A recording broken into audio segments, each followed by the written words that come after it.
Assalamualaikum and a very good day. Today I'll be discussing about the psychometric properties of brief symptom inventory Malay among homosexual males in Malaysia.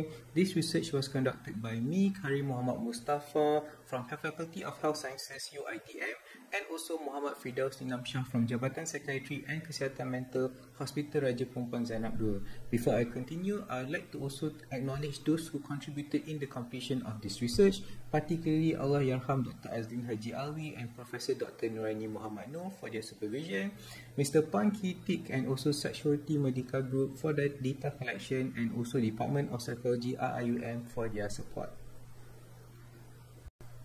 In terms of the content of today's presentation, I'll start off with the introduction. I'll state the problem statement and research objective, the methodology for the current study, result and findings, and finally the discussion and conclusion. The introduction. Brief symptoms inventory was developed based on the symptom checklist 90, which is commonly used as a measurement of psychological distress, especially in clinical practices.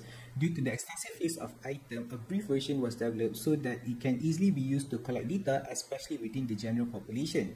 Due to its ease of use, it has been translated to be used in other countries such as in Germany, in China, and also in Spain. And this adaptation process is very important because we want to respect the cultural terminology within each country. And this is where, even though it has been translated to other languages, it has been shown to have good psychometric properties. The population of the current study is sexual minority group because we cannot deny the existence of a sexual minority group in Malaysia. Because of how it is illegal in Malaysia, they face a lot of challenges, especially in terms of discrimination and also hate crimes.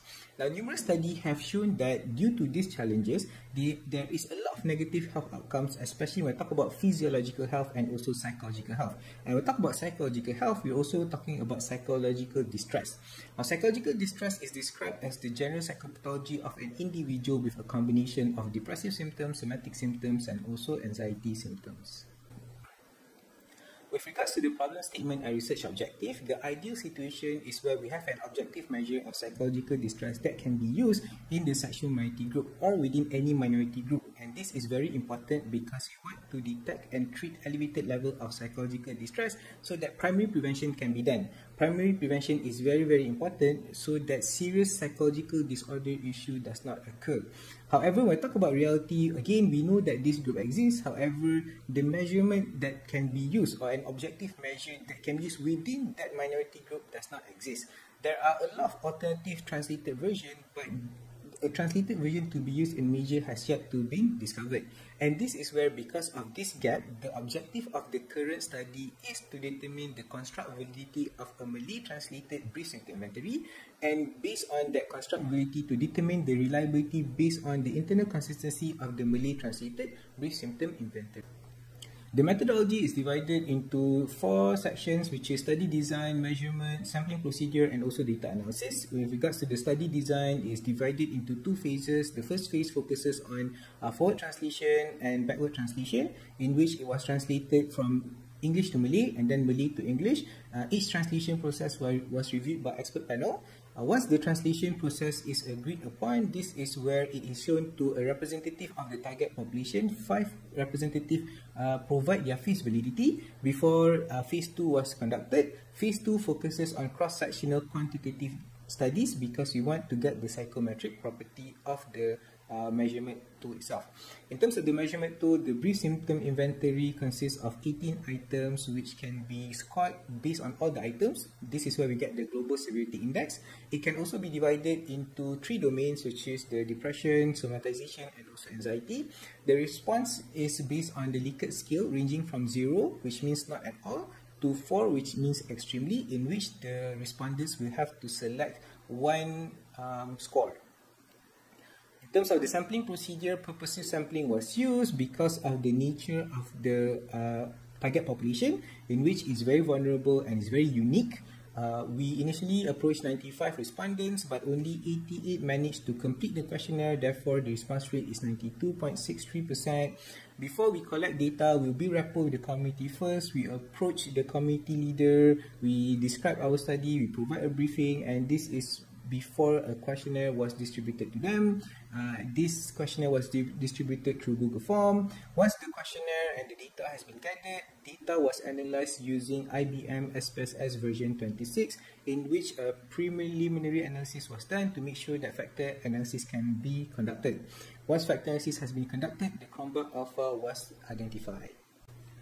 The result and findings, the social demographic information shows that the mean age of the participants is 26.86.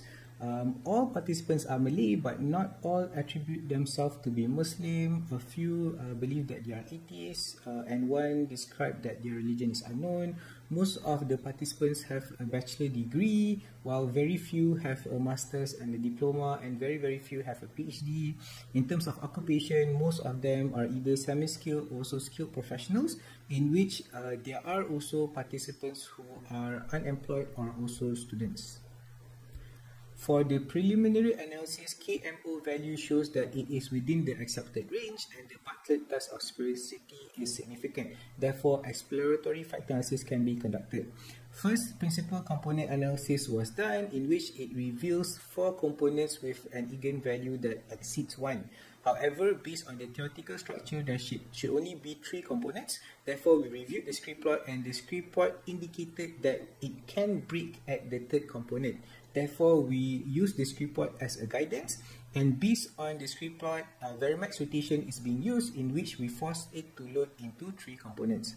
When it is loaded into 3 components using Varimax rotation, this is where we are able to find that it does load to its respective domains, in which we have depression, somatization, and also anxiety. From the table itself, you can see that there is the new scale and also the previous subscale. We can see that the scales are the same except for 2 items, in which previously the items which is in anxiety, the current study shows that it loaded in depression, and there is also 1 item which is previously in depression which loads in anxiety.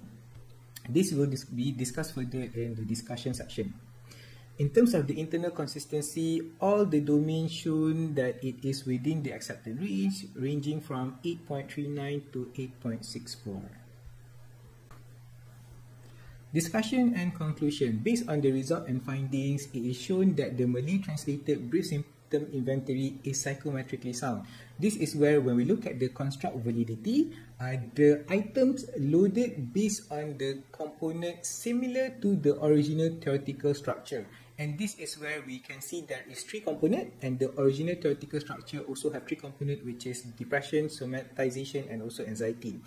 And this is where this finding is also consistent with findings of other research that has translated BSI to other languages. In terms of the reliability, we found that each domain have good internal consistency, and this is again consistent with the theoretical structure of the original author and also of other studies that have translated brief symptom inventory. Now, even though there is 1 item that is supposedly loaded at depression and is currently loaded at anxiety, this is where we talk about the Mayer's minority stress model. We talk about cognitive appraisal. So the item may appear to be depressive in nature. So for example, I want to end my life. It may be depressive in nature.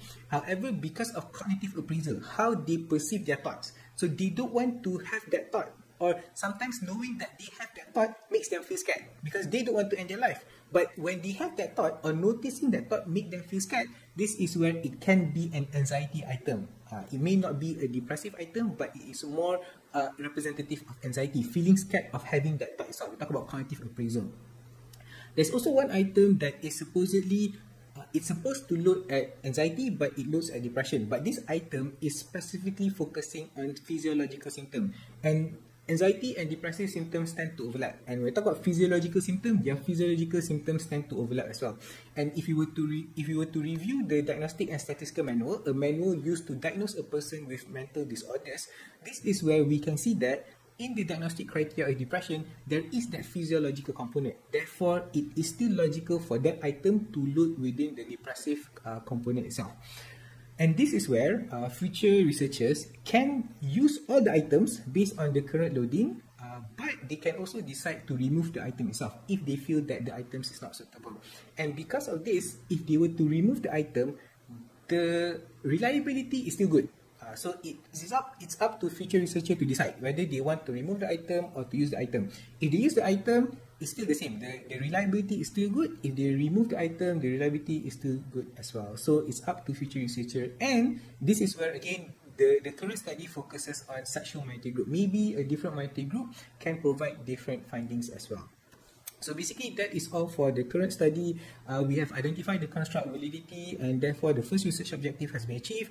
We also have found good reliability or internal consistency in which the second research objective has been found. So again, future research can use this tool to look at how the psychological distress impact the sexual minority group, or they can also task the scale to be used in other minority group as well. That's all from our presentation. Thank you. And these are the references that is used in the current study.